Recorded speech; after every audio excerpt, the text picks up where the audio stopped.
Hammaga assalomu alaykum, hurmatli Bilol yosh onamiz mijozlari, kuzatuvchilari. Sizlarni ushbu kirib kelayotgan Ramazon oyi bilan tabriklab qolamiz. Ushbu Ramazon oyida barchangizga sabr, toqat, iymon, e'tiqod tilab qolamiz. Tutgan ro'zalaringizni Alloh dargohida qabul qilsin. Oshxonamiz ishchi grafigi ozgina o'zgaradi. Endi kunduzi ishlamaymiz, faqat saharlikda va iftorlikda ishlanadi. Dastlabki xizmatlarimiz bor, shu qishlog'imiz ichida.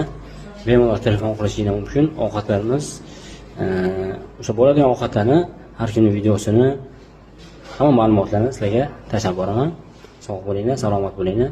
Bemalol kelib, shu joyimizda ham yeb ketishingiz mumkin.